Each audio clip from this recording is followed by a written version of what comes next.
Here in Pollinator Paradise, we have our Monarch enclosure, and our Monarch butterflies are always a hit during our Bee and Butterfly Festival. Everyone loves getting up close and personal and getting to tag a Monarch butterfly, and everyone also loves getting to see them up close in our butterfly enclosure each summer. So monarchs are really, really neat, and all butterflies are really, really neat because of the great transition that they go through.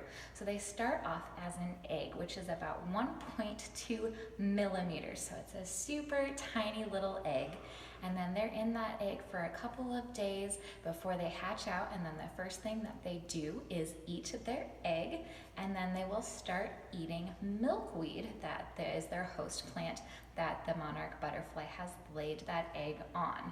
So the caterpillar will start out very, very tiny, and it will grow anywhere from 1,800 to 2,700 times larger before it finally will go into chrysalis. So it'll take a couple weeks as a caterpillar, and then it will be in chrysalis for about 10 to 14 days.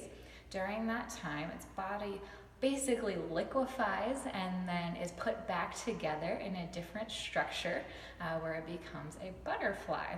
Now you'll know it's getting to the end of that chrysalis stage when it becomes black, and then it will become clear and you can actually see the butterfly furled up inside.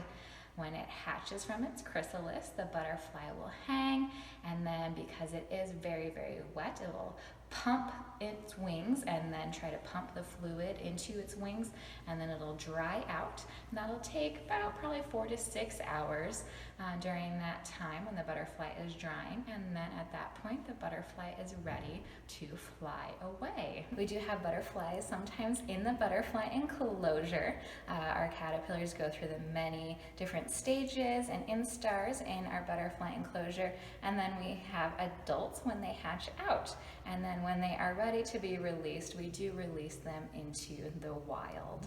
And about August, late August, early September, then this will be the last generation where they will be making their way to Mexico to overwinter, and then the process starts over again of them taking 4 to 6 generations to come north, and then we'll have butterflies in our enclosure during the next season. So come check out the butterflies in the butterfly enclosure in Pollinator Paradise, or also come to our Bee and Butterfly Festival where you can tag a real live monarch.